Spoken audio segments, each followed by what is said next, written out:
vão conduzir aí a... Então vamos lá, gente. Bem, sejam todos bem-vindos, né? Hoje é nosso ponto número 4 sobre nosso estudo sobre o povo brasileiro, né, do Darcy Ribeiro. E hoje nós vamos para as partes, né, aventura e rotina e a urbanização caótica, né? Um momento do livro onde o Darcy vai falar um pouco sobre os diversos tipos de conflito que existiram ao longo da história do Brasil e também falar um pouco sobre a vida urbana e o processo, né, de urbanização e industrialização no Brasil no século XX e a formação das atuais classes sociais no país, né? Hoje quem vai conduzir a gente vai ser a Mamed, do Espírito Santo, e a Milena, do Rio de Janeiro, né? Então vou pedir para as companheiras já ligarem a câmera aí e iniciarem a apresentação de vocês, ok? Obrigado aí pela disposição de vocês em conduzir hoje e vamos lá para o debate. Sejam bem-vindos.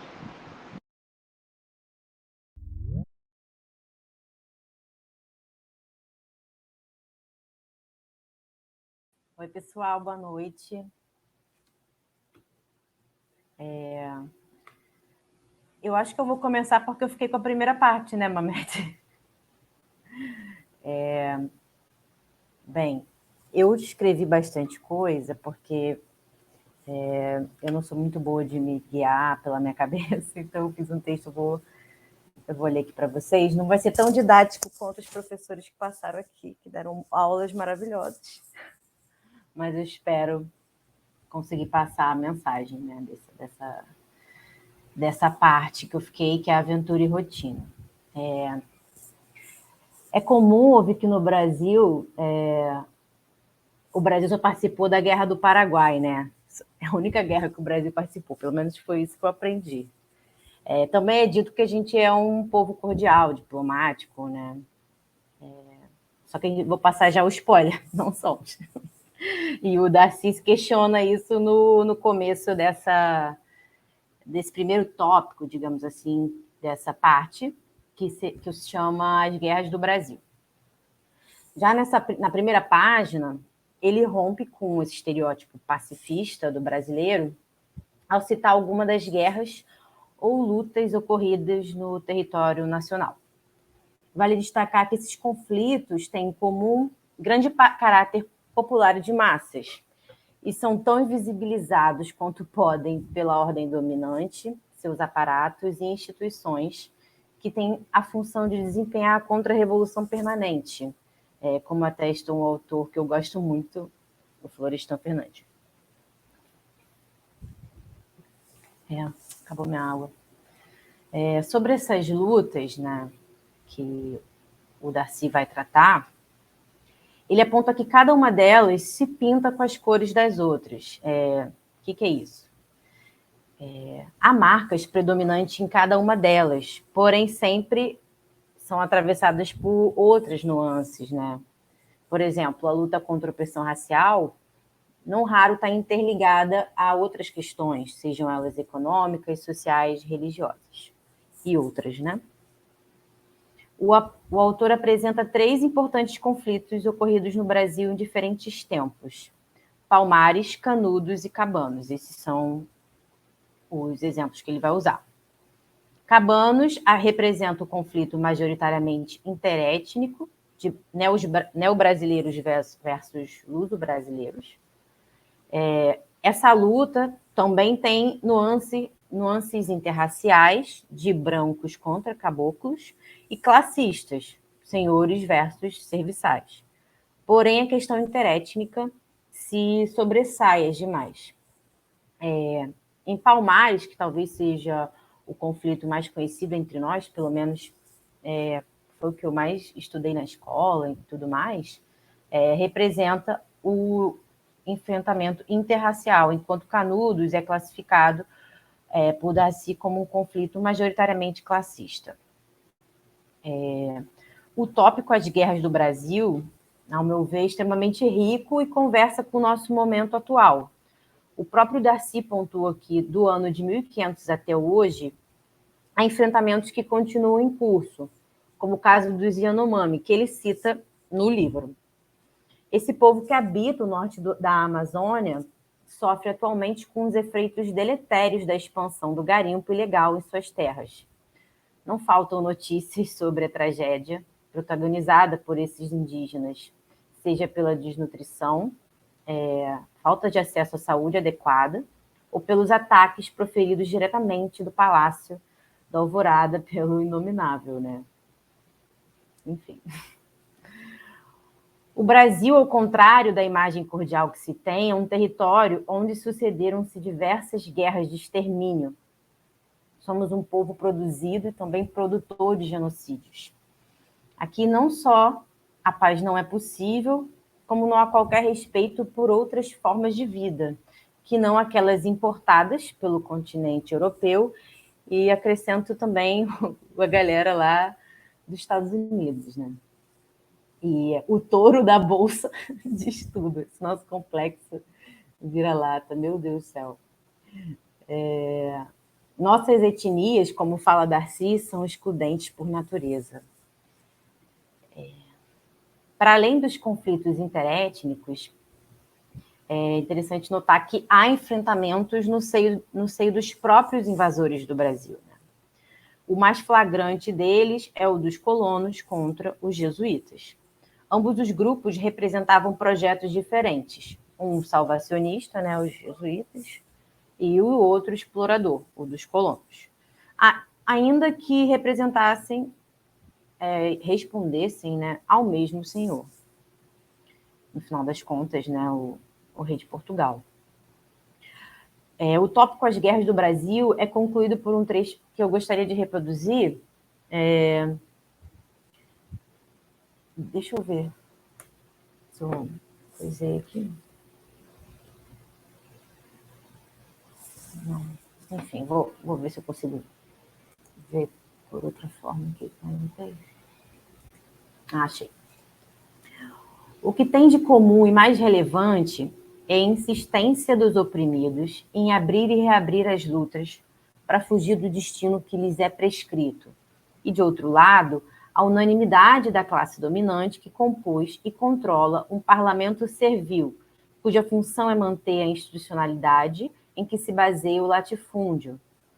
Tudo isso garantido pela pronta ação repressora de um corpo nacional das Forças Armadas que se prestava ontem ao papel de perseguidor de escravos, como capitães do mato, e se presta hoje à função de pau-mandado de uma minoria infecunda contra todos os brasileiros. Esse trecho poderia ter sido escrito hoje, né? Mas é de 1995. Não é tanto tempo, historicamente falando, não é tanto tempo, mas tem a minha idade. E nada mudou, nem um pouquinho, mas quase nada, né? No tópico seguinte, a empresa Brasil, o Darcy pavimenta os argumentos para, ao fim do tópico avaliação, nos classificar como um povo para os outros. E também usa uma outra expressão, que é proletariado externo. Achei isso bem interessante. Eu nunca tinha escutado essa expressão. Apesar de já ter lido esse livro, eu não lembrava. O Brasil, né, nosso país, é uma fábrica de moer gente, um empreendimento econômico modelado para exportar commodities e não é uma nação que serve aos interesses do seu povo. Nesse sentido, o Darcy aponta 4 ordens de ação empresarial que foram implantadas aqui e seus efeitos estão fortemente presentes na formação do povo brasileiro. E também na nossa realidade, né? Muita coisa que ele cita não mudou muito. A principal delas é a empresa escravista, baseada no trabalho forçado de pessoas sequestradas da África para atuarem na produção de açúcar e mineração. A segunda é a empresa comunitária jesuítica, fundada na mão de obra servil dos povos indígenas. A terceira se baseia nas microempresas de produção de gênero de subsistência e criação de gado, bem menos rentáveis em comparação aos 2 primeiros empreendimentos citados. Contudo, esse terceiro elemento, segundo Darcy Ribeiro, foi essencial para a fundação do Brasil Povo e deu no que somos. Por quê? e o Darcy fala, né, diretamente. As missões teriam gerado uma sociedade teocrática, né, se resumisse a isso. E as plantações nem sequer sobreviveriam sem a viabilidade que lhes dava uma população local de apoio e sustento, porque, né, as plantações só faziam aquilo, né? Não produziam outros gêneros, né? Há ainda uma quarta esfera, a mais lucrativa, constituída pelo núcleo portuário de banqueiros, armadores e comerciantes de importação e exportação. Esse setor parasitário, ainda existente no Brasil, era o componente predominante da economia colonial. Essa esfera exercia seu poder, de acordo com o Darcy, da forma mais impessoal e fria, por honrados dignatários, com o sentimento de que se ocupavam de um negócio, muitas vezes, aliás, dignificado, como a grande missão do homem branco como herói civilizador e cristianizador. Né? Vamos fingir que a gente nunca ouviu isso hoje em dia, né? Parece que o discurso não muda, é o mesmo, ficam repetindo, não é nem original. Além de falar dessa questão dos empresários, né, da colônia, o Darcy ele dstaca que sem o patriciado burocrático, as cúpulas empresariais não seriam nada. A vida colonial era presidida e regida, de fato, pela burocracia civil de funcionários do governo, cobradores de impostos e pelos militares. Assim era o governo balcão de negócios da época, que também contava com o aporte da burocracia eclesiástica dos servidores de Deus, aquele Deus, né, branco de olhos azuis. Não o meu Deus, né? Eu que sou macumbeira, nada a ver.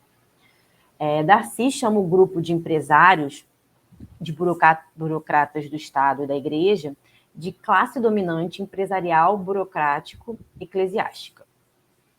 Esses foram os responsáveis pela nossa forçosa formação. Não tinham como objetivo criar um povo autônomo, mas um povo servil. Ele fala isso, né? Eu só referi, né? Ao destribalizar os índios, desafricanizar os negros e deseuperizar... Ih, gente, difícil falar isso. Os brancos. O Darcy classifica a nossa classe dominante como socialmente irresponsável, de caráter consular gerencial.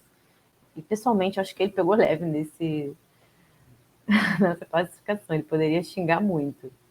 E, para finalizar, o tópico seguinte se chama avaliação. E ele utiliza muitas descrições do padre Cadim. Eu acho que é assim que fala, né? Ele é ex-reitor do Colégio da Bahia. E ele fez várias descrições sobre o Brasil colônia, né?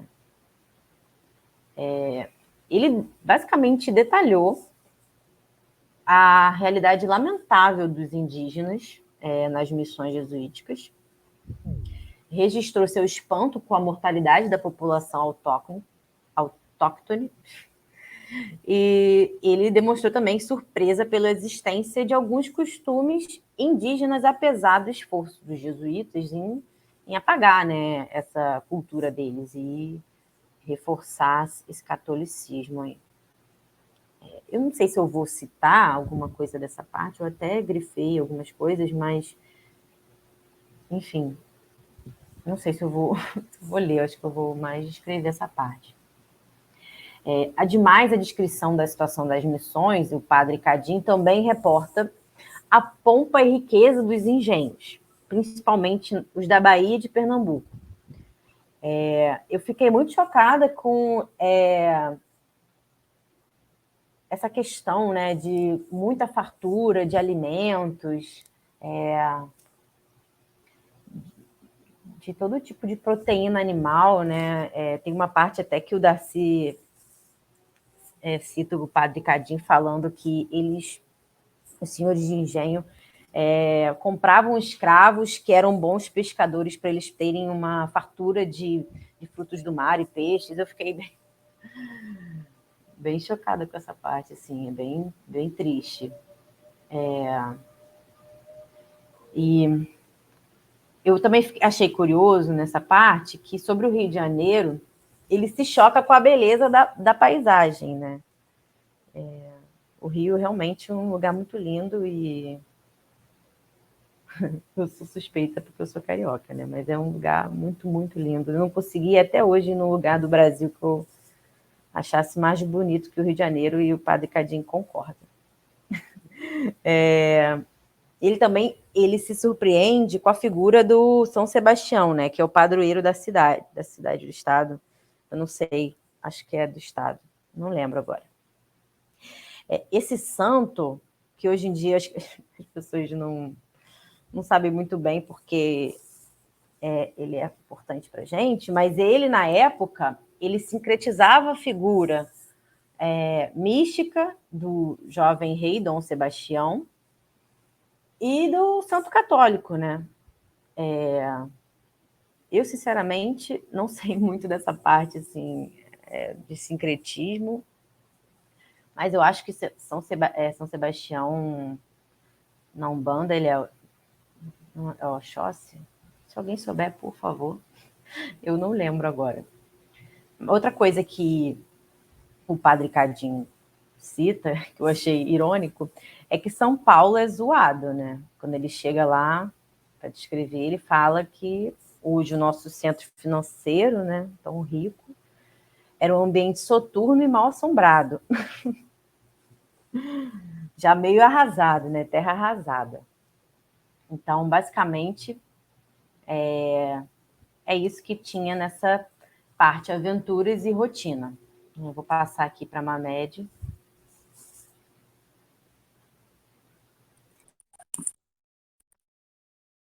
Ei, gente, boa noite.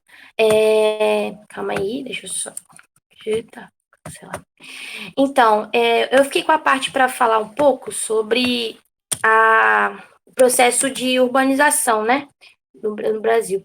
E o Darcy, para começar essa parte, ele traz um pouco um contexto histórico de como surgem as primeiras cidades e vilas brasileiras, qual era a sua função e como, através das nossas cidades, a gente consegue entender muito de processos históricos fundamentais para a nossa Constituição como povo brasileiro. Nesse sentido, ele traz primeiro como é que foi o surgimento, alguns números que mostra o crescimento populacional das nossas cidades e como esse crescimento muito desorganizado gerou conflitos que se repercutem até hoje e deixam para a gente questões que são difíceis de serem respondidas se não forem compreendidas através desses processos econômicos e sociais. Então, a primeira cidade brasileira é a Bahia, no primeiro, deixa eu só abrir aqui que eu tô... Nossa primeira cidade, de fato, é a Bahia, no primeiro século, quando surgiu também o Rio de Janeiro e João Pessoa. No segundo século, surge São Luís, Cabo Frio, Belém e Olinda. No terceiro século, a gente começa a se interiorizar com São Paulo, Minas Gerais, Piauí. E é no quinto século que a gente, de fato, tem uma expansão para todo o território nacional. Nesse início, as cidades estavam muito orientadas pela própria coroa para a proteção da costa brasileira, né? Essas primeiras cidades funcionam para isso. E essas primeiras vilas e cidades tinham como principal característica uma questão agrária e mercantil, então, como principal função. Nesse primeiro momento, ele traz para a gente entender um pouco como esse crescimento ele foi acelerado com as viradas do século. Por exemplo, no fim do século XVI, a gente tinha 3 cidades e o número de vilas em 14 vilas. No século XVII, 7 cidades e 51 vilas. No século XVIII, 10 cidades e 60 vilas. E outros processos históricos, como a Guerra de Secessão dos Estados Unidos, a crise de desemprego na Europa na virada desse último século, fizeram com que aumentasse de maneira gigantesca o número de pessoas residindo no Brasil. Só na crise do desemprego na Europa, foram 7 milhões de europeus vindo para cá e 4 milhões e meio se fixaram aqui, principalmente em São Paulo, onde deu ali possibilidade de um desenvolvimento industrial após esse contingente de pessoas. E isso foi de maneira muito, muito acelerada. Se faz questão de reforçar isso com alguns dados, como, por exemplo, no Brasil, em 1920, a gente tinha mais ou menos 30,6 milhões de pessoas. E em 1960, a gente estava com 70,9 milhões de pessoas. E o que ele quer dizer com isso? Que esse processo, esse crescimento estava muito ligado a um êxodo rural e ao processo de industrialização. As cidades não estavam dispostas a comportar, né, de maneira tão rápida esse deslocamento de pessoas.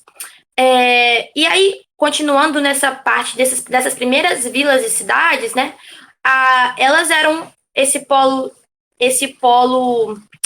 agrário mercantil e tinha como principal função ser um espaço do ordenamento da coroa, né, sendo para a gente servir como principal serviço do comércio e importação de escravos e depois de outros recursos como café, cana-de-açúcar, ouro, depois o ciclo do ouro e pedras preciosas. E aqui basicamente era isso, né? Esse crescimento urbano nesse início dá lugar a uma burocracia civil eclesiástica da mais alta hierarquia e um comércio autônomo rico. Mas essa burocracia e esses reinóis, né, que controlavam o comércio, eles só conseguiam se integrar à classe dominante quando se tornavam proprietários de terra e fazendeiros. Os aglomerados no interior, eles também surgem com alguns outros objetivos, essa concentração de pessoas no interior, como, por exemplo, um local para repouso nas viagens e um ponto também de carga entre rios para os produtos que eram comercializados naquele momento. Então, essa primeira parte trata um pouco disso, né? E aí o Darcy já entra no ponto da industrialização e da urbanização brasileira, que é onde, de fato, as coisas se complexificam aqui. A industrialização e a urbanização são processos que costumam caminhar juntos. A industrialização oferecendo empregos à população rural e essa transitando do campo para a cidade em busca de oportunidade de vida. Mas não foi bem assim, né? Esses processos também são influenciados por alguns fatores externos. E no Brasil, isso foi mais fortemente influenciado pelo monopólio da terra e a monocultura, que promoveu uma forte expulsão das pessoas do campo. Como eu falei no começo, essa população urbana em 1940 era de 12,8 milhões e salta para 80,5 milhões em 1980. E isso foi um êxodo rural muito violento e nenhuma cidade brasileira estava com condições de suportar tamanha movimentação. Um dado que ele coloca aqui, por exemplo, é que a gente tinha em São Paulo, no Rio de Janeiro, o dobro da população de Paris e de Roma e 10 vezes menos condições de serviços urbanos e oportunidades de trabalho. Então, isso era um conflito que se instaurava nesse processo de urbanização que não seria de maneira simples de ser enfrentado se não houvesse uma política de fato para a organização dessas pessoas. E aí é a questão que o Darcy coloca: como fazer para que ninguém passe fome, que todos tenham direito ao trabalho, não fazendo como fez a Europa, expulsando pessoas do seu território e assentando todo mundo aqui. E Darcy reforça isso ao longo do texto, porque essa questão é a questão principal do conflito urbano gerado nesse processo histórico.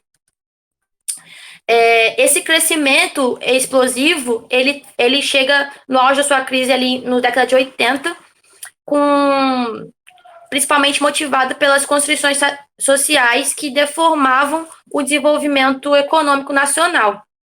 E isso foi gerado, primeiro, pela estrutura agrária, que, dominada pelo latifúndio, era incapaz de produzir ao mesmo nível do crescimento populacional, fazendo que as massas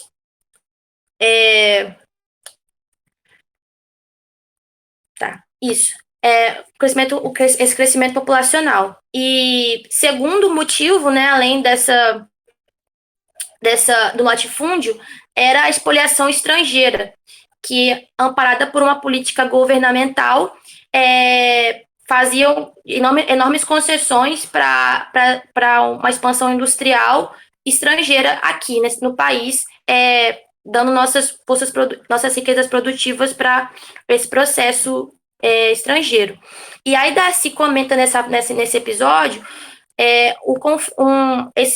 a transição, né, do governo, esse processo histórico de Getúlio até a década de 80, com a mudança de uma política econômica mais voltada a um capitalismo de Estado para a abertura dessa nossa economia para essas empresas estrangeiras, e como isso não aumentou o emprego, nem mesmo resolveu também esse conflito, coisa que foi uma disputa muito grande, né? Ele fala que para resolver esse processo seria necessário uma reforma agrária e uma reforma urbana, mas como o latifúndio e essas empresas estrangeiras eram os principais empecilhos para isso, ela estava fortemente amparada pela política, para que esse processo de urbanização continuasse de maneira desenfreada e gerando cada vez mais miserabilidade, a ausência de emprego e a fome.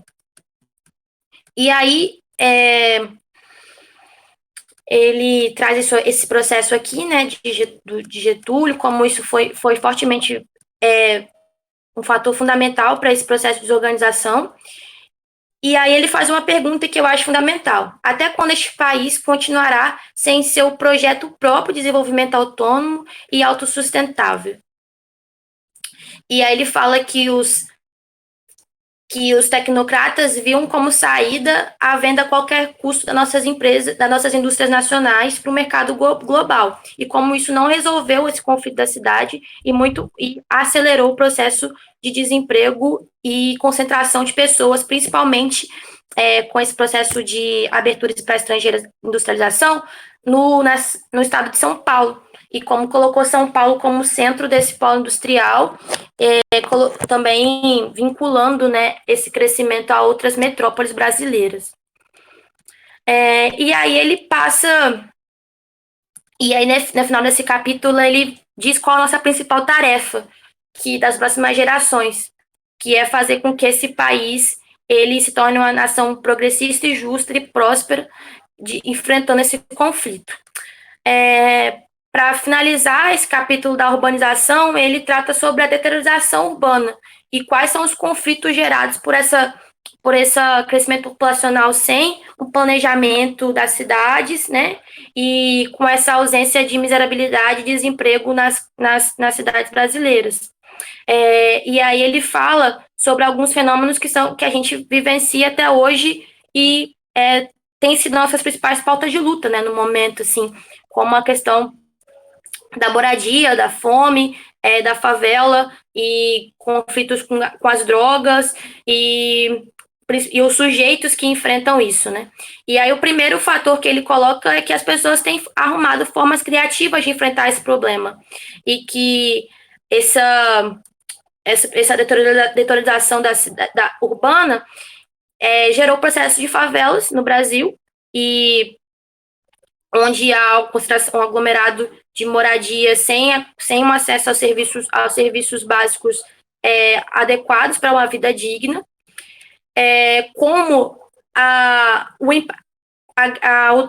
o mercado ilegal de drogas tem sido um espaço de emprego e renda para essas pessoas, principalmente essas pessoas das zonas periféricas e favelizadas.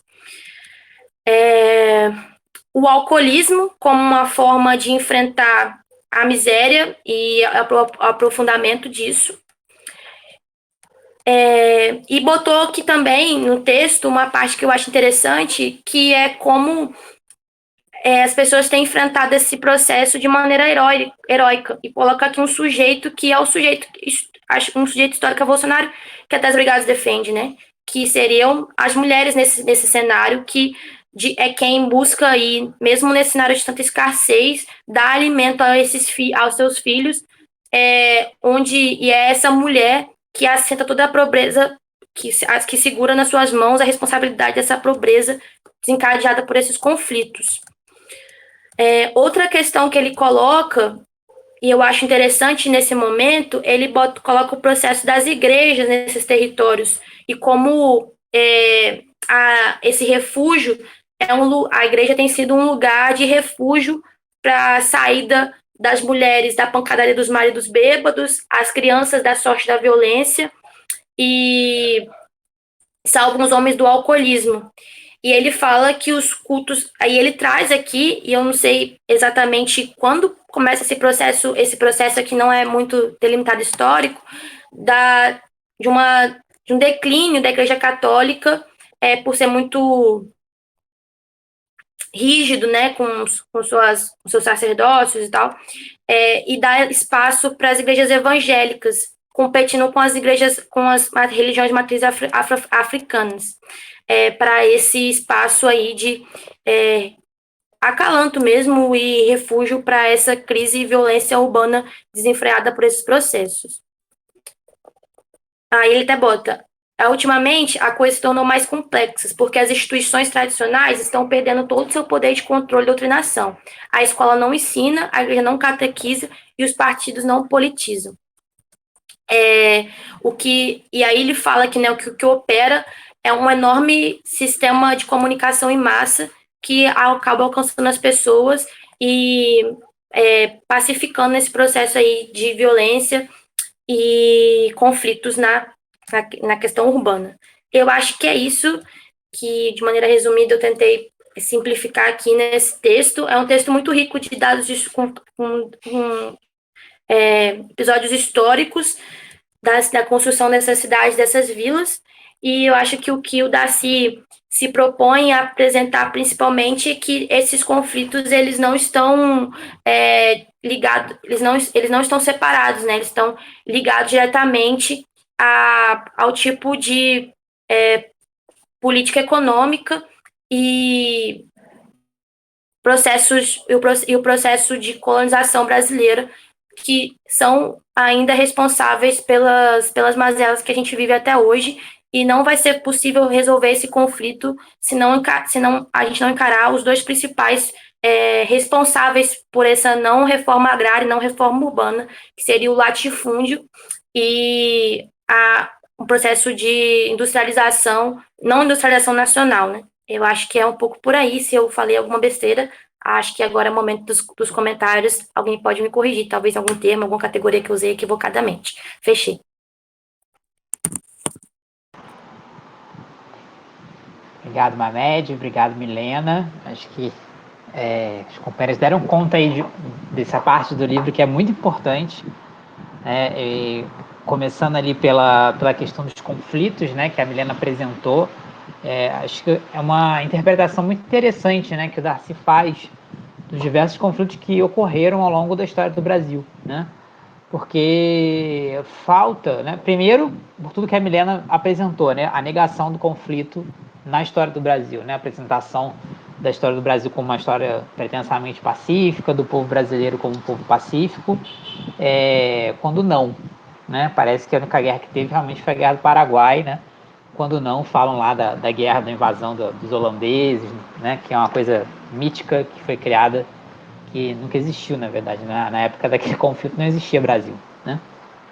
E aí isso é muito trabalhado pelos militares, né? A ideia de que aquela invasão dos holandeses foi onde se formou o sentimento nacional, que é completamente anacrônico, assim, do século XVII, falar de sentimento nacional no Brasil, quando você não tinha nenhum país, nem a sensação de pertencimento, né, nacional, que é o elemento básico para existir uma nação. E acho que o Darcy, ele, primeiro, já colocar logo na primeira página que não, a nossa história é extremamente conflituosa, extremamente sangrenta, com diversos tipos de conflitos, e depois essa capacidade que ele tem, né, de classificar os diversos conflitos, né, na história do Brasil. Vários dos conflitos, claro, eles mesclam formas distintas, né, mas há sempre aquele elemento que sobressai, né? Ele vai apresentar 4 classificações, né? O primeiro é o conflito interétnico, né, que é um conflito civilizacional, né, e ele dá principalmente o exemplo do extermínio dos povos indígenas, né, e que ele diz que não há conciliação possível, né, conforme essa civilização capitalista, né, e os brasileiros, né, já no sentido de brasileiro como etnia, né, que a gente já discutiu, que não são mais indígenas, não são africanos, não são europeus, já era um povo novo em formação. Conforme eles vão avançando, eles exterminam os indígenas, né? E esse é um conflito que se estende até os nossos dias, né? O exemplo dos Yanomamis que aparece no livro é o exemplo de hoje, né? Tá, se abrir agora aqui um site de jornalismo, vai estar uma notícia sobre o extermínio dos Yanomamis, né? Então ele trabalha que esse conflito interétnico, na verdade, é o choque de duas civilizações diferentes, né? De duas formações socioeconômicas diferentes, de duas formas de vida completamente diferentes e por isso mesmo irreconciliáveis, né? O capitalismo, né, que naquele momento era representado pela colônia, né, pela expansão colonial, e hoje é capitalismo mesmo, né, capitalismo dependente, ele não suporta o modo de vida indígena, né, ele tem que destruir o modo de vida indígena, porque o modo de vida indígena é uma barreira contra a ideia de lucro, né, e de expansão do capital. Então, portanto, é uma guerra de extermínio, né. O segundo exemplo que ele dá são os conflitos, né, entre os próprios invasores, né, e aí ele cita principalmente o conflito entre os colonos e os jesuítas, né, que também é um conflito entre projetos completamente distintos, né. Os jesuítas queriam fazer uma nova ordenação social teocrática, fazer o reino de Deus na Terra, e o lugar para fazer isso era, né, no Novo Mundo, né. Que aí os indígenas não estavam imaculados, né, pelo pecado lá da Europa, e eles iam poder fazer o reino né, de Deus na Terra. Uma grande utopia católica, né, do momento, de filha da contra-revolução católica, e bate de frente com a expansão também dessa própria colônia, desse capitalismo comercial que precisa avançar sobre o território, empreender produções, né, voltadas para o mercado e, obviamente, utilizando mão de obra escrava, escravizando os próprios indígenas. Então, há um conflito sempre que as missões jesuíticas começam a apresentar, né, Fausto, né, começam a apresentar uma grande produção, comercialização e tal, elas são sempre atacadas e destruídas, né? O caso mais famoso é o dos 7 povos da Missões, no Rio Grande do Sul, né? Mas isso aconteceu por todo o território nacional, todo momento, né? Até que os jesuítas foram expulsos do Brasil no final do século XVIII, justamente por, né, ordem da coroa portuguesa, para que pudesse avançar a colonização em cima dos indígenas, né? O terceiro tipo de conflito que ele assinala são os conflitos raciais, né, que no entendimento dele são os conflitos entre as matrizes diferentes, né, as matrizes étnicas, e aí ele dá mais destaque ao racismo contra os negros e negras, né, que também é um conflito que se arrasta até os nossos dias, né. Ele vai falar principalmente sobre o Quilombo dos Palmares, né, como um grande momento de edificação de uma outra forma de vida, né, e que aquelas pessoas eram atacadas, destruídas, né, mortas por serem negros, né, esse era o problema, né, e que o sucesso do Quilombo dos Palmares colocava em risco o próprio projeto de colonização, né, porque levava à sublevação dos escravos, levava a uma outra forma de produção, né, a forma de produção do quilombo era comunitária, né, não era voltada para o mercado internacional. Então, o Quilombo dos Palmares, no seu apogeu, ele foi, né, uma grave ameaça ao projeto colonialista da coroa portuguesa, né, e por extensão do projeto colonialista de todo o Ocidente capitalista, né. E obviamente, ele não pode prosperar, e por isso que ele tem que ser destruído, por isso o ataque, né, por parte da sociedade, que eles chamam de sociedade global, né, das forças dominantes. E, por último, os conflitos de classe, né, que existem ao longo de toda a história, claro, e ele vai dar principalmente o exemplo de Canudos, né? Canudos tem outros componentes, tem componentes raciais, tem componentes interétnicos, etc., mas o principal problema era de classe, era uma outra forma, né, de organização da vida, de organização do trabalho, que rompia com a dominação dos fazendeiros, que rompia com a dominação dos latifundiários, né? Quando aquela peãozada toda encontra uma outra forma de vida, né, no arraial lá, né, do Belo Monte, né, sobre a liderança do Antônio Conselheiro. E ele coloca, o conflito de classe ele se dá sempre quando uma nova forma de ordenação social se choca com o projeto das classes dominantes, né? Então, Canudos seria um exemplo localizado disso, né? Mas hoje, né, na sociedade capitalista dependente que a gente vive, né, é o conflito clássico de uma sociedade capitalista, né? Um conflito de classes. Então, percebam como é uma categorização desses diversos tipos de conflito que existem ao longo da história do Brasil, mas eles estão imbricados, né? Eles estão interseccionados. E eles se arrastam até hoje, né? A gente não tem mais o conflito entre os invasores, né? Mas os conflitos interétnicos, raciais e classistas, eles se imbricam até hoje, né? E estão presentes na nossa sociedade. E depois ele vai falar um pouquinho sobre os tipos de empresa que a Milena também já adotou, né? Quais foram os tipos de atividades econômicas que deram forma à sociedade brasileira como a gente conhece. A primeira, óbvio, é a escravidão, né? Que vai dirigir toda essa sociedade, né? De extrema desigualdade, voltada para o mercado internacional, né? Uma sociedade patriarcal, machista, extremamente racista, né? E uma crueldade, uma brutalidade, né? Nas relações sociais muito forte, né? E é essa empresa escravista que faz a conexão da colônia Brasil com o mercado mundial. A empresa comunitária jesuítica, né? Novamente aí aparecem as missões, o trabalho dos jesuítas, porque segundo Darcy, é o jesuíta, né, e a catequese que vence a resistência indígena, né, porque desarma ideologicamente os indígenas, né, para além do extermínio físico, e sem isso seria impossível o processo de colonização e o fazimento do Brasil tomar conta.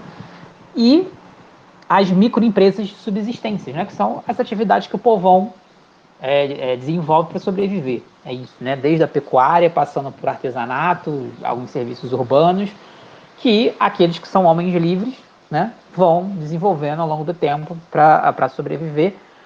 Em termos de lucro, né, é a menos lucrativa de todas, mas, como a Milena colocou, é o que viabiliza a sobrevivência de todos, né, porque o latifúndio não faz comida, né, até hoje, contrário das propagandas aí do Agrepop, é o que sustenta o povão, né? Ele mesmo, o próprio Darcy usa essa expressão no livro, né? O que dá, o que forma o povão massa brasileiro, são as pequenas atividades que cada um faz, né? E aí vem um ponto importante que às vezes passa batido, né? Que é quando ele vai falar da classe dominante, né? Ele vai localizar dois núcleos muito importantes, né? Um que ele vai falar que é um núcleo portuário banqueiro, né? Que é um núcleo empresarial que vive na cidade, faz esse intercâmbio, né? Exportando o açúcar, os minérios e os demais produtos para fora e trazendo os produtos, né? Tanto manufaturados da Europa quanto os escravos da África. Esse núcleo portuário branqueiro que ele fala é o germe da burguesia brasileira, né? E aí, como ele caracteriza muito bem, completamente desprovido de qualquer, né, pensamento nacional e socialmente responsável, né, que é um termo muito bom que ele usa. E se junta com outro núcleo, né, que ele chama de patriciado burocrático, que é nada mais do que os funcionários públicos da coroa portuguesa, né, incluindo aí o corpo eclesiástico da Igreja Católica, né, que vão fazer parte do ordenamento jurídico, político da colônia, e depois, pós-independência, a mesma coisa, né? Aquele contingente de funcionários públicos que vivem, né, de indicações, né, clientelistas da monarquia, daqueles que parasitam a monarquia, enfim, dos políticos que são muito influentes, né? Então, são 4 tipos de atividades econômicas que vão formar, né, o povo brasileiro. E aí depois a gente passa para essa parte interessante que a Mamed apresentou, né, em relação à urbanização, né? Ele vai falar muito primeiro das cidades, como elas surgem na colônia, né?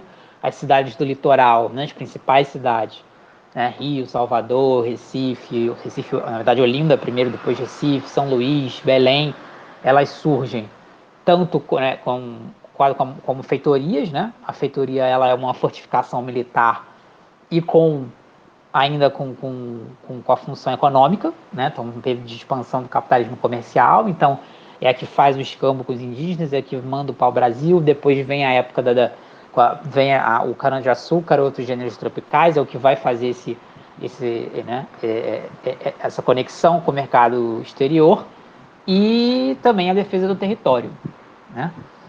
Isso vai se desenvolvendo, né? Mas ainda de maneira muito incipiente. O Darcy ele toca que as verdadeiras cidades que já viviam por si só, né? Na verdade, elas nascem com a mineração no interior de Minas Gerais, né? É a primeira vez ali quando você tem, né, o boom da mineração. É quando você tem realmente uma vida urbana independente da produção agrícola, porque as cidades que existiam anteriormente eram cidades que, na verdade, escoavam a produção agrícola, né, para fora, né, para a Europa. E a mineração é a primeira vez que você tem realmente uma vida urbana, né, com produções, serviços que vivem por si só, não estão conectadas à produção agrícola, né? E as cidades menores que vão surgindo justamente porque são lugares de entroncamento, né, de passagens de gado, de translado de transportes diferentes, de feiras, né? É onde vão surgindo, né, os entrepostos comerciais do interior do Brasil, né? E aí vão surgindo as cidades médias e pequenas, né? Agora, acho que a principal parte né, dessa sessão, que ele vai discutir a urbanização, é quando ele vem para a contemporaneidade, né, vem para o século XX, ele vai discutir, né, como é que se dá esse processo de urbanização, né, que ele classificou como caótico, realmente né? Ele faz uma comparação, olha, como é que nasceram as cidades do capitalismo, né, industrial? Né? E aí, o exemplo, né, paradigmático é da Inglaterra. Você tem o cercamento dos campos, justamente que é uma produção, né, racional de lã, que vai para a indústria têxtil, né, que é o início da Revolução Industrial, é com a indústria têxtil, de lã, né, essa produção racionalizada, né, do capitalismo, obviamente, ela é racionalizada para o lucro, não para a vida das pessoas, né, por isso os camponeses são expulsos, né, dos campos. Eles vão para as cidades, né? E óbvio que você também tem um processo nessa época, né, de mendicância, de pobreza, de miséria extrema, etc. E até do que a gente no Brasil chamaria de favelização, né? Mas esses camponeses, eles vão para as cidades e eles ainda encontram empregos, né? Na indústria que está nascendo. E é assim que surge o proletariado enquanto classe, né, no capitalismo. Marx explica isso no livro No Capital. E no Brasil não é assim. Né? O que ele vai explicar é que no Brasil né, a potência de expulsão do camponês do campo é muito maior do que a capacidade de absorção das cidades. A gente não teve uma mega revolução industrial, a gente não tinha cidades com alto grau de urbanização, diversificação de serviços e tal, não tivemos. E mesmo depois com a industrialização ao longo do século XX, onde esse êxodo é fortíssimo, né? Cidades que vão duplicando de tamanho a cada 10 anos, né? São Paulo, Rio de Janeiro, principalmente. A cidade não tem essa capacidade de absorção. Né? Então, quando ele fala que a evasão do campo é maior do que a atratividade que as cidades são capazes de fazer. E o resultado está aí. Né? É um verdadeiro caos urbano nas grandes cidades que são grandes demais, que não comportam pessoas, com situações de habitação, de saneamento completamente, né, caóticas, que são coisas do século XIX, né, gente? Saneamento básico, esgotos, são coisas tecnologia do século XIX, já estamos no XXI e a gente não conseguiu resolver isso, né? E é como ele fala, né, que a Mamed colocou, né? As pessoas vão se virando da forma da criativa que dá para morar na cidade, né? Então, a favela, a ocupação, é o jeito que o pobre dá de poder morar na cidade, poder de alguma forma morar perto, né, do emprego, né, e da vida da cidade, né? Esse perto hoje em dia, inclusive, já nem é mais perto, né? Um dos graves problemas nas cidades hoje é que a gente gasta muito tempo justamente no translado, no transporte, né? A gente gasta 2 horas para chegar em casa, né? Para ir do casa para o trabalho e vice-versa. E aí, essa deterioração urbana, né, que jamais foi acompanhada de uma real política urbana, né, de crescimento da cidade, planejamento urbano, de acesso aos serviços básicos, etc., né? É só comparar com a China, né? Que hoje em dia a China fez um processo de urbanização de 20, 30 anos. Não tem favela na China, sabe? E já conversei, inclusive, com alguns colegas que foram à China e falaram, olha, eu não andei na cidade e não vi mendigo, assim. Como isso? É mágica? Não é. Planejamento urbano, né? E os caras constroem cidades do nada, assim, vão fazendo blocos de apartamentos, de áreas comerciais, etc. Isso gira a economia, né? A construção civil é um dos setores mais importantes para você gerar emprego, gerar renda, e são atividades econômicas que desencadeiam outras atividades econômicas, né? Então, são importantes para o crescimento. Quando isso não acontece, acontece o que tem no Brasil, um processo de favelização e, consequentemente, uma instalação de uma criminalidade, né, que se multiplica através dessa precarização extrema que o nosso povo sofre, né? E aí eu acho muito interessante o finalzinho desse último capítulo que a gente leu. O Darcy ele vai fazer, né? Ele vai descrever o Brasil atual, assim, total, né? O nosso presente, como a Milena disse, né? Podia ter sido escrito hoje, e é verdade, né? Eu vou até ler aqui essa parte que eu acho muito boa, né? É o penúltimo parágrafo de hoje, né? Ele vai dizer assim, né? O doloroso é que esses bandos, né? Ele está falando aí do milícia, tráfico, esquadrão da morte, etc. e tal, né? Doloroso é que esses bandos se instalam no meio das populações faveladas e das periferias, impondo a mais dura opressão para impedir que escapem do seu domínio, né? Isso aqui no Rio de Janeiro, inclusive, talvez seja aqui no Rio é o exemplo máximo, assim. Isso é o que desejam muitas famílias pobres, geralmente desajustadas, né? Que lendo isso aqui, né, e ele dizendo sobre como as famílias, né, muito pobres são dilaceradas, né, por tudo, né, pelo crime, pelo Estado, pela droga, pelo álcool, né, e gente alcoolizada, drogada, bate na mulher, etc. Me lembra muito, né, aquela parte do Manifesto Comunista, né, que o Marx e o Engels, né, o capítulo 2, que é uma das melhores coisas já escritas na história da humanidade, né, o capítulo 2 do Manifesto, que é completamente irônico, né, e é uma discussão extremamente atual, né, quando ele fala que os comunistas eram acusados de quererem destruir a família, né, e o Marx e o Engels falam assim, a gente não precisa destruir a família porque o capitalismo já fez isso, né, a família do proletário, do trabalhador, ela já é destruída pelo capitalismo, né, e aí lendo isso,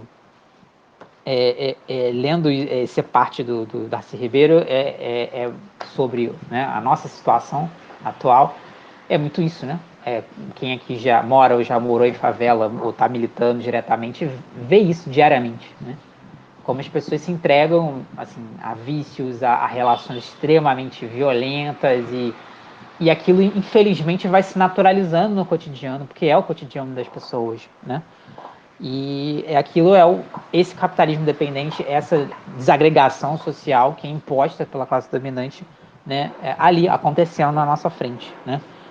E aí continuando, né? Paradoxalmente, confiam no crime organizado, que costuma limpar a favela dos pequenos delinquentes mais irresponsáveis e violentos e põe cobro a caçada de crianças pelos matadores profissionais, né? O início do processo de favelização, na verdade, o tráfico organizado foi o que transformou as favelas em lugares onde não existe crime, né? Porque você tinha nesses locais, né? Pelo menos em algumas cidades, eu sei que outras cidades são diferentes, mas aqui no Rio de Janeiro, por exemplo, um lugar que com certeza você não vai ser assaltado é dentro de uma favela, porque o tráfico impõe isso. Se alguém é assaltado dentro da favela, morre, né? Então, o único lugar, com certeza, você não vai ser assaltado no Rio de Janeiro é dentro de uma favela, né? E, talvez por isso, tanto se apeguem a... Isso aqui eu acho crucial para a gente que é militante. Talvez por isso, tanto se apeguem aos cultos evangélicos que salvam os homens do alcoolismo, as mulheres da pancadaria dos maridos bêbados, as crianças de toda sorte de violência e do incesto. Os cultos católicos regidos por sacerdotes bem formados raramente aparecem ali. Quem compete mais com os evangélicos são os cultos afro-brasileiros, que com a sua hierarquia rígida e com sua liturgia apuradíssima, abrem perspectivas de carreira religiosa e de vidas devotadas ao culto, né? Isso é essencial a gente compreender isso, né? Por que a igreja evangélica, né, e por que também os cultos afro-brasileiros, eles são tão presentes na favela e o catolicismo não, né? Porque o culto evangélico, ele não vai prometer que, né, o paraíso que você vai encontrar não sei o que lá, não. As pessoas vão para o culto evangélico porque ele soluciona, da maneira deles, soluciona os problemas do cotidiano, né? É isso que o Darcy fala. As pessoas vão para o culto evangélico para pedir para o marido parar de bater na mulher, para o cara largar o crack. Cara, é isso, né? E o porquê do ataque dos evangélicos, de algumas igrejas evangélicas, né, contra as religiões matriz afro, é que na verdade é uma questão capitalista, eles estão disputando a mesma clientela, né? E os cultos de matriz afro, eles também têm essa coisa, né, do centro ou do terreiro, né, que é quase uma comuna, né? Todos se comunham ali num elemento de unidade, que é a religião, cuidam daquele espaço, né, constroem ali uma comunidade, uma rede, né, de relações. Então, tanto a igreja evangélica quanto, né, o terreiro, eles funcionam, desse ponto de vista, da mesma forma, né, como um espaço para você aliviar, né, as dores do cotidiano, né, e criar os laços de sociabilidade que permitem de sobreviver nessa sociedade horrorosa, sofrida, que o Darcy está descrevendo aqui, né? Isso é essencial para a militância de esquerda compreender isso, principalmente para quem faz trabalho territorial, né? E aí, finalizando, né? Ultimamente a coisa se tornou mais complexa porque as instituições... Aí vem a parte que a Milena leu, né? Que tem essa frase que é famosa dele, né? A escola não ensina, a igreja não catequiza, os partidos não politizam, o que opera é um monstruoso sistema de comunicação de massa, né? Ou seja, que ele está denunciando aqui que as instituições, né, que aparentemente deveriam reger a sociedade não regem. Então, o que funciona é só esse, né, monstruoso sistema de comunicação que aliena, né, completamente a população, que na época que o Darcy está escrevendo eram as novelas da Globo, e hoje é o WhatsApp, né? O que quem tem mais de 30 igual eu vai lembrar que assim, a novela da Globo, ela era o que parava o país, né? Principalmente a das 9. Ela ditava a vida das pessoas, a moda das pessoas, etc. Hoje isso se desmanchou, né? Por causa da internet, do Netflix, né? A gente está tendo hoje uma primeira geração de pessoas que não são educadas pela novela da Globo, que não assistem novela, né? Aliás, a gente tem uma boa parte da juventude hoje que não assiste televisão mais, porque está tudo na internet, no streaming, Netflix e tal. Você pode assistir a hora que você quiser, você escolhe as coisas, etc. Escolhe, entre aspas, né? Mas enfim. O que o Darcy está denunciando aqui com esse monstruoso sistema de comunicação, para hoje nós podemos atualizar esse entendimento dele com a internet, né? E o que a gente vive com Bolsonaro, fake news, né, negação da pandemia, etc., é isso, né? É um bombardeio midiático em cima de uma população que não tem educação, consciência, organização política, né? No sentido, e aí no termo marxista da coisa, extremamente alienada. Então é uma sociedade fácil de ser enganada, né? Como os partidos não politizam, como ele denuncia, a igreja não catequiza, etc., né? Quem falar alguma coisa e, né, isso for repassado, né, convence as pessoas, né? Por isso que aquela outra frase famosa do Darcy, né, a crise da educação no Brasil não é uma crise, é um projeto, que você precisa que a educação seja ruim no país. Ela não pode ser de qualidade, porque senão as pessoas começam a questionar, né? Então, isso está ligado a essa base, né, extremamente desigual da sociedade, mas acho muito importante, né, quando ele diz esse monstruoso sistema de comunicação, da gente atualizar para isso, né? O que é o Bolsonaro, se não o resultado, né, de um monstruoso sistema de comunicação, né? Não só da fake news da internet, mas quando ele apareceu, ele aparecia em todos os programas, né, de televisão, como se fosse uma coisa engraçadinha, né? Era engraçado falar das pessoas, mata, atira, tá aí o resultado, né? Mais uma vez, continua-se o genocídio do povo brasileiro, né? Agora com a atualização pandêmica, mas é a mesma coisa, né? É a mesma história que a gente está contando, só com um capítulo novo. Mas é o mesmo que o Darcy está denunciando aqui. Bem, gente, já falei demais, vamos ver aí quem está inscrito aí para comentar. Agradecer a Mamed, agradecer a Milena agradecer pela apresentação, muito boa, e abrir aí para vocês participarem. Eu vi que a Lara botou o que aqui, Lara? O que você botou aqui, Lara? Fala pra gente. É o manifesto. Capítulo lá do manifesto.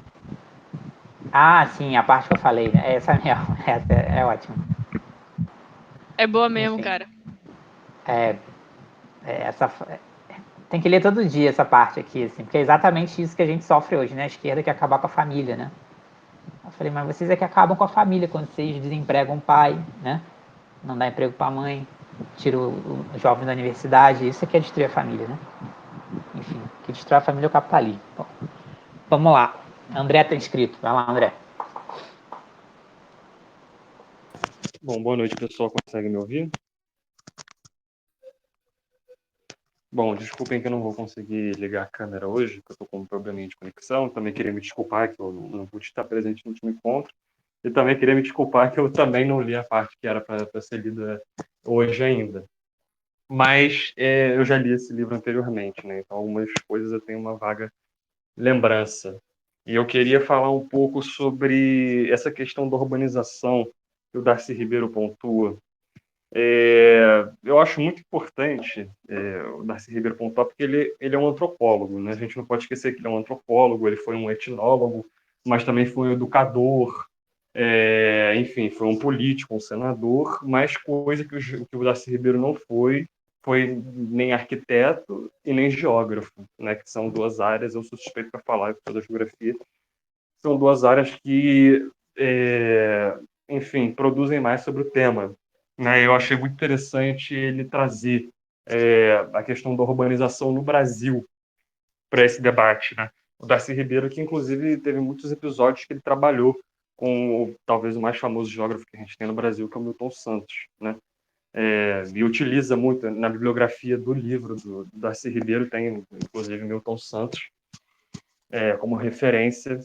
E eu achei muito interessante ele trazer essa questão da urbanização no Brasil, porque seria anacronismo demais a gente pensar que essa discussão fosse banalizada na época, porque não era, né? Na verdade, a gente teve, na segunda metade do século passado, a gente teve um trabalho muito extenso para tratar sobre a urbanização no Brasil, porque o que se tinha, né, o que os próprios geógrafos e arquitetos da segunda metade até a segunda metade do século passado tratavam muito da urbanização à luz do eurocentrismo, ou seja, à luz do que foi o processo de urbanização em Roma, ou o que foi o processo de urbanização em Madrid, em Barcelona, em Paris, enfim, e não tinham propriamente a fundamentação aqui no caso do Brasil. Inclusive, isso é uma das denúncias que o Milton Santos faz no prefácio dele do livro da Urbanização Brasileira, né, que muito do conhecimento em relação à urbanização que a gente tinha era muito universalista, né? Inclusive, o prefácio dele é absolutamente brilhante, né? Ele diz que a urbanização era até então tratada no Brasil com fragmentos de congressos internacionais, enfim, trabalhos internacionais que não tinham nada a ver com a nossa realidade, né? E quando uma das apresentadoras de hoje disseram, desculpa, a gente não memorizei o nome de vocês ainda, sobre a urbanização, o que o Darcy Ribeiro fala, que a urbanização no Brasil seria apartada, do processo de industrialização, isso é uma coisa que o próprio Milton Santos diz, mas não só o Milton Santos diz, como eu vou também trazer um outro pensador, né, que ajuda muito a gente a pensar o Brasil, que é um cientista social, que é o Rui Mauro Marini, né? Ele fala muito ele fala, enfim, um pouco no que eu já consegui ler do Rui Mauro Marini. Eu infelizmente não fiz um resgate maior para ajudar nos debates de hoje do que eu sei de urbanização, porque é um tema que eu me interesso mais dentro da minha área. Mas o Rui Mauro Marini ele fala muito do caráter do que foi a urbanização no Brasil, na Argentina e no Chile. Por mais que a gente houvesse essa urbanização caótica no Brasil, a urbanização no Chile e a urbanização na Argentina elas foram muito mais intensas lá, porque a economia agrícola e mineradora é uma característica, inclusive, né, que o Darcy Ribeiro recupera no livro, é uma característica muito forte de uma sociedade exportadora de recursos agrícolas e minerais, ter essa urbanização caótica, essa urbanização mal planejada, essa urbanização extremamente acelerada, né? É uma urbanização que o próprio Fausto Brito, que é um demógrafo, fala, é uma urbanização, e no caso do Brasil, que conseguiu, em metade de um século, fazer com que a população rural fosse deslocada para a urbana, majoritariamente falando, que a população se concentrasse na zona urbana e que ainda por cima se metropolizassem, né? E talvez os casos mais eloquentes disso sejam Rio e São Paulo, né?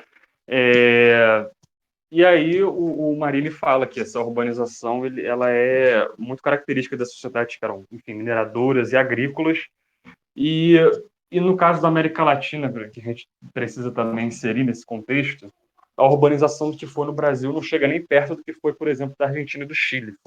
Na Argentina e no Chile foi ainda, para usar o termo do Darcy Ribeiro, mais caótica, né? E esse resgate do Darcy Ribeiro também é importante, inclusive à luz dos pensadores marxistas, socialistas no Brasil, né? Porque se tinha muito, à luz dos europeus também, assim como os marxistas brasileiros, muitas vezes se bastam no Marx, no Lukács ou num Gramsci da vida, nos pensadores que pensaram sobre a urbanização, eles ficavam muito no Henri Lefebvre, né? Que até ajuda a gente a falar de urbanização na Europa, mas aqui na América Latina nem tanto, porque essa urbanização na América Latina, né, e o Darcy Ribeiro, a partir dos dados que ele pontua, a gente pode inferir nisso, é uma urbanização de caráter dependente, né? É uma urbanização que, desde o seu início, foi apartada do processo de industrialização, porque ela não estava inserida nas demandas que a gente teve na sociedade, e sim nas demandas que a gente teve no mercado externo. E o Darcy Ribeiro, quando ele fala, né, que esses setores urbanos eles aglomeram no litoral, é uma coisa que justamente um outro intelectual que a gente já tem mais, que a gente conhece mais aqui, que a gente pensa mais na América Latina, que é o Aníbal Quijano, fala dessa concentração, né, das cidades mais urbanizadas nos litorais, porque justamente são zonas de escoamento da produção, né, zonas de escoamento da produção para os países do primeiro mundo, para os países considerados desenvolvidos. Ele usa até uma metáfora, né? São cidades que estão mais para fora do que para dentro, né? Ou seja, né, elas estão mais integradas ao sistema global comercial, o sistema global antes mercantil e agora industrial, do que necessariamente a economia que a gente tem internamente dos países, né? E, enfim, eu acho que valia pontuar isso, né? Muito mais que, por exemplo, uma coisa que, assim, só para não desmerecer completamente o Lefebvre, o Darcy Ribeiro fala muito da periferização, né? Assim como a camarada ressaltou em relação à favelização, né? É uma coisa que talvez tenha resgatado, enfim, do Lefebvre, que associa muito o processo de periferização com luta de classes no caso da Europa, né? Não no caso da América Latina, que seriam mais os pensadores Darcy Ribeiro, como Milton Santos, como Aníbal Quijano, ou o próprio Fausto Brito, né, que é um demógrafo, pensaram mais. Mas, enfim, como contribuição minha, por enquanto é só isso mesmo. Espero que tenha ajudado.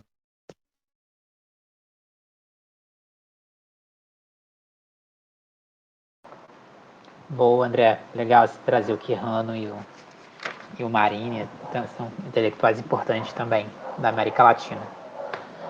Quem mais, gente? Não tem ninguém inscrito. Oi, vai lá, Milena.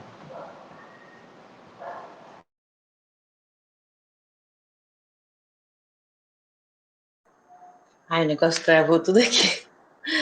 Eu queria falar um negócio que você estava falando sobre a questão das igrejas evangélicas e as religiões de matriz africana aqui, né, nas periferias, nas favelas. No Rio está acontecendo uma parada muito estranha, que é essa associação do tráfico com a milícia, ou do tráfico puro, né, digamos assim, sem estar misturado com a milícia, de eles começarem a fazer uma limpeza da galera de religião africana nesses territórios. Então, a gente tem o Complexo de Israel ali em Parada de Lucas,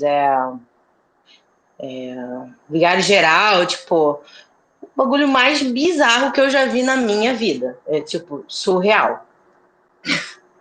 E tem muita essa da galera de tráfico, de milícia, que se converteu para religiões. Religiões não, né?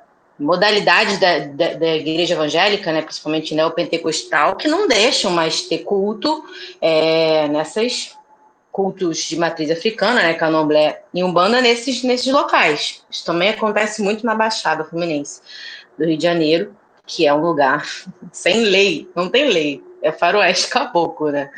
E outra coisa que eu ia falar que eu acho muito interessante a minha família a gente vem de uma linhagem de terreiros de Umbanda em Guadalupe, que é uma periferia aqui do Rio.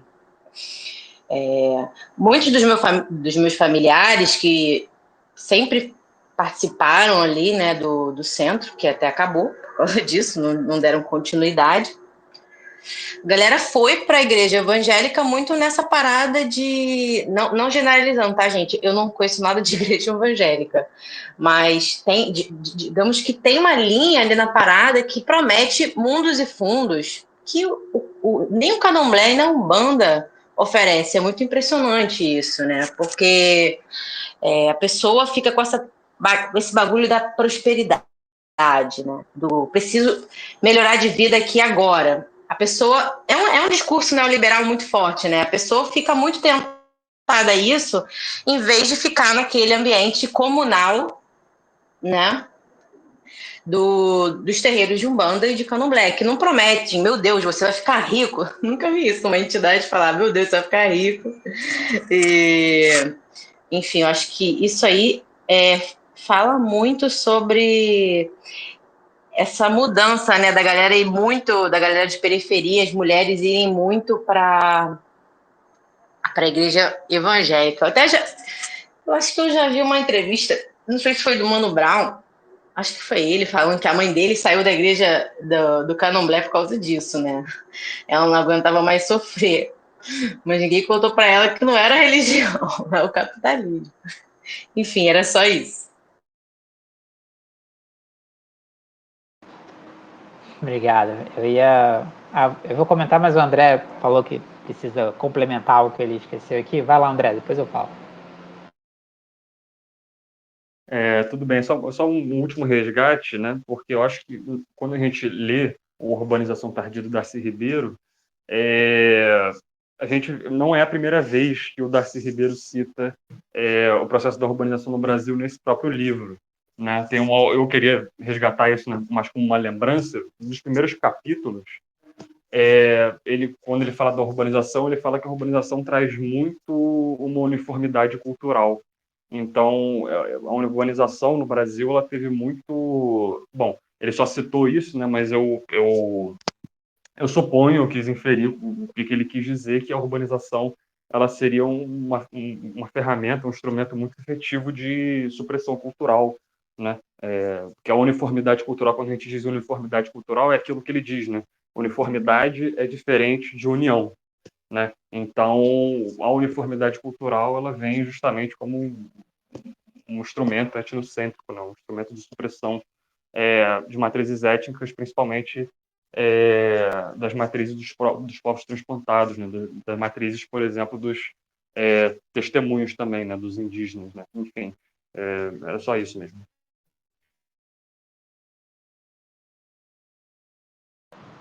Boa. Eu acho que essa questão, né, do interessante que a Milena trouxe, né, sobre o tráfico evangélico, né, que a gente está tendo, é um fenômeno que está tendo no Rio de Janeiro, né, principalmente algumas facções que estão expulsando, né, terreiros das comunidades porque os líderes da facção são evangélicos, enfim. E quem é que está dando essa ordem, né? Porque aí a gente vê como as coisas vão se cruzando, os interesses econômicos e políticos, inclusive criminais, né? E a ligação de uma determinada facção com a milícia, porque tem um inimigo comum, né? Quem é que acoberta isso, né? Como é que as igrejas evangélicas participam disso, né? Porque isso é ligação direta com o crime, né? É um fenômeno que está acontecendo no Rio de Janeiro, né? E as pessoas estão sendo literalmente expulsas das comunidades e os terreiros estão sendo botados abaixo por essa, né, ação de traficantes evangélicos, né? E uma coisa que eu sempre tive, Milena, que você falou, e eu sempre compreendi dessa forma também, assim, a teologia da prosperidade, né?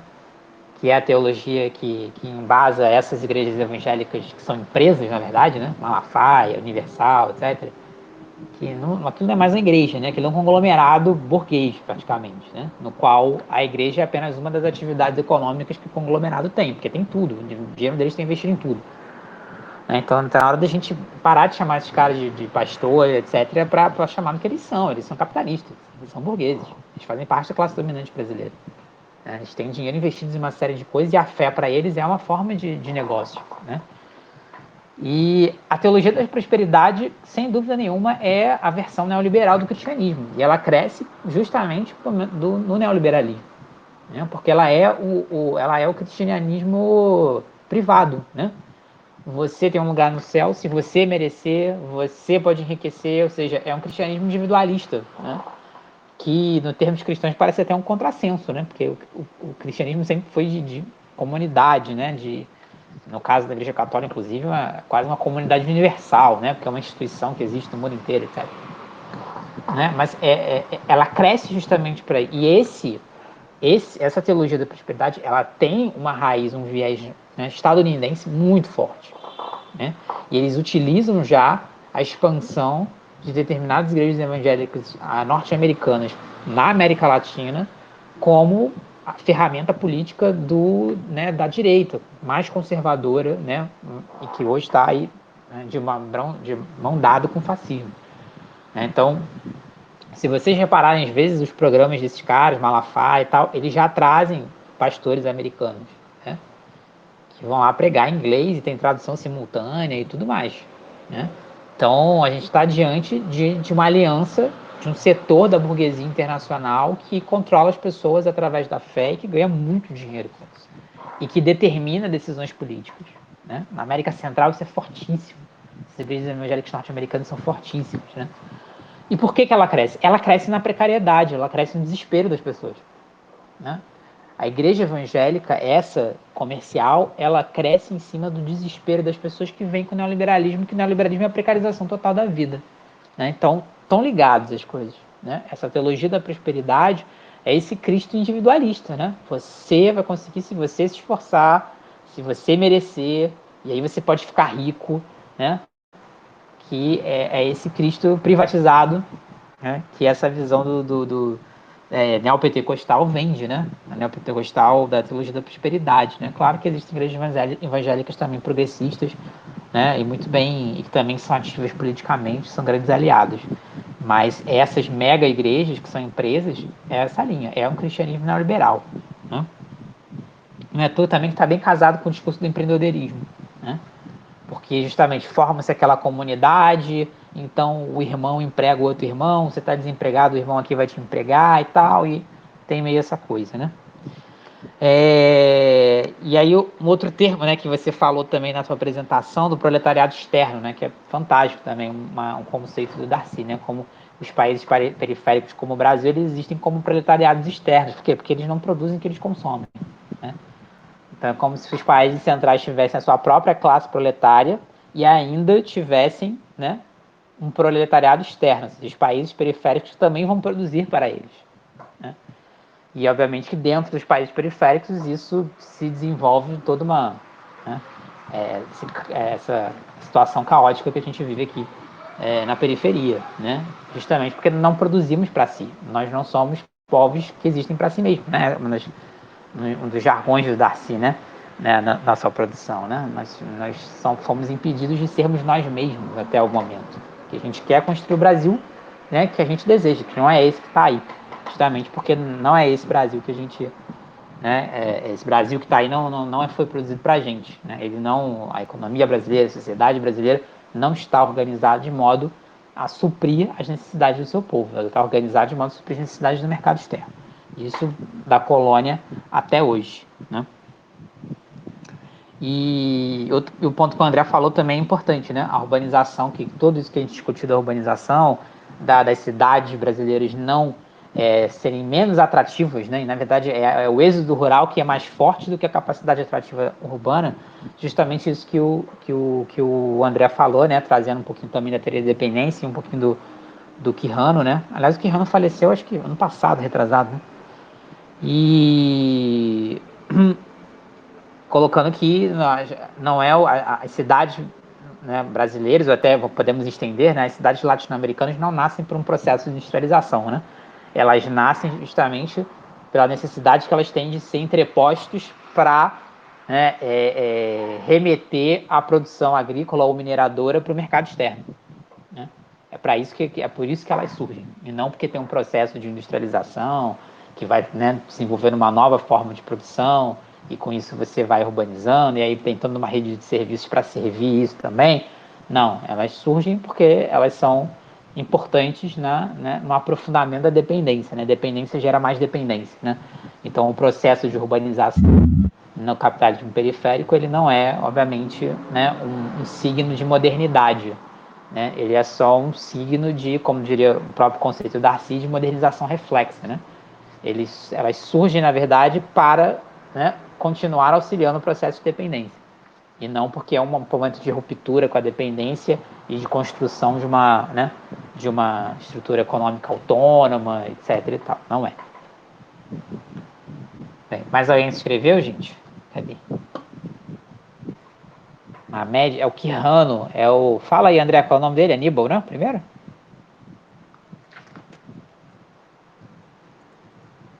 Isso, Aníbal Quijano, escreve aí.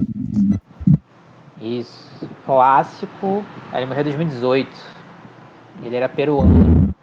Um clássico latino-americano, enfim, escreveu muito sobre colonialidade do poder,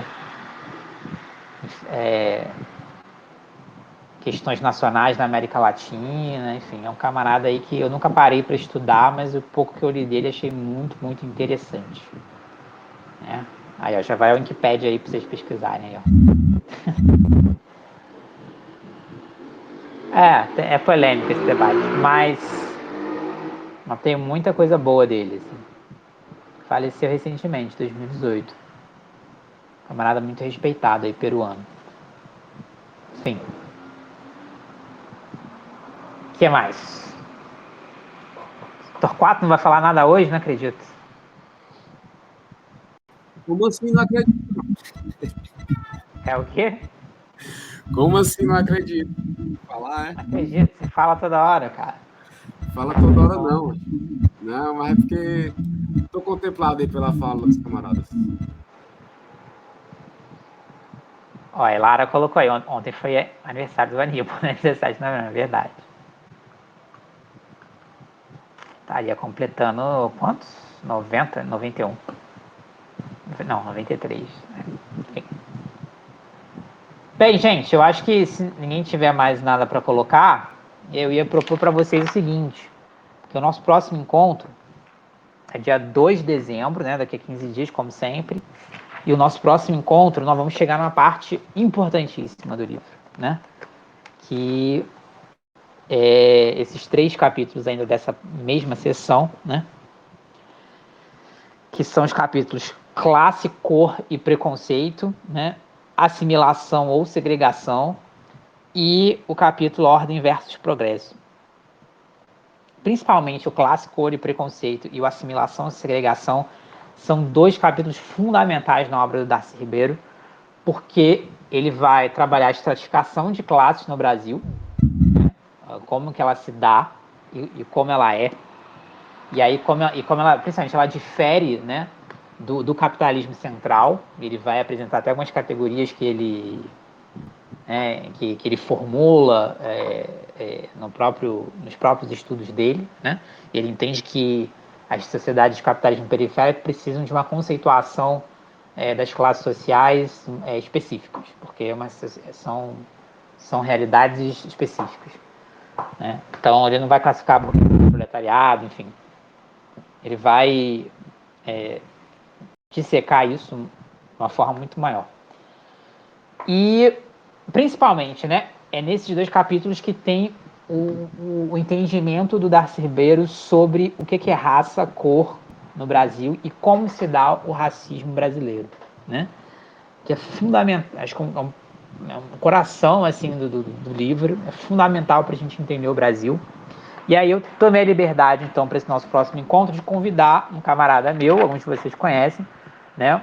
O companheiro Gabriel Siqueira, aqui do Rio de Janeiro, que também é militante das brigadas, e que tem uns tempos de trabalho justamente sobre raça, cor, né? Assimilação, segregação, etc. Né? Estuda isso tanto na academia quanto na sua militância, e eu convidei ele para que ele possa debater com a gente no dia 2, né, sobre isso. Eu separei no nosso planejamento 2 encontros para a gente lidar com essa parte, porque é uma parte, além de extensa, é uma parte bem densa, né, e muito importante. E com certeza o debate vai render. O debate vai render bastante, então vamos ter 2 encontros, são 2 encontros de dezembro, né? Sim, ele já aceitou, falei com ele hoje. Ele vai até faltar o treino da capoeira só para estar com a gente. Os nossos encontros de dezembro, né, são no dia 2 e no dia 16 de dezembro. Então a gente vai debater esses 3 capítulos nos dias 2 e 16. Então a gente pode tirar aqui alguém que vai apresentar essa parte, né, mas sabendo que provavelmente essa apresentação vai ficar para o encontro do dia 16, né, porque no dia 2 teremos um convidado aqui, que é o Gabriel. Então, por que isso? Novamente explicando, é uma parte extensa, densa, que eu acho que vai gerar bastante debate, né? Bastante intervenção de vocês, para a gente se entender, né? Porque é uma parte fundamental do livro para a gente se entender enquanto brasileiros, né? E aí o Darcy explica as coisas com uma capacidade assim tremenda, e eu acho que a presença do Gabriel aqui também, que estuda justamente essas questões de racismo, o que é racismo de assimilação, o que é racismo de apartheid, né? A pesquisa do Gabriel na UERJ, né, tanto no mestrado quanto no doutorado que ele está terminando agora, é sobre o sistema de cotas da UERJ, questões raciais, etc. Acho que vai ser um debate muito rico, e por isso a gente dividiu ele em dois dias, né? Então, no primeiro encontro, que é o dia 2, a gente recebe o Gabriel, ouve ele, debate com ele, e aí no dia 16, aí a gente faz o convencional, né? Quem pegar aqui a parte do livro debate, discute mais, e aí a gente vai ponto a ponto no livro mesmo. Vamos deixar o primeiro encontro para a gente discutir mais aberto, né? E deixar o do dia 16 já para ir no livro mesmo, né? Como é que é? Ah, tá. Entendi.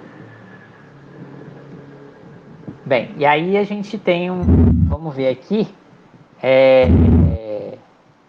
Mesmo, nem lembrei do memorial hoje, né? Mas o memorial a gente pode... Encontro 4 aqui, né? Vou até jogar aqui o link.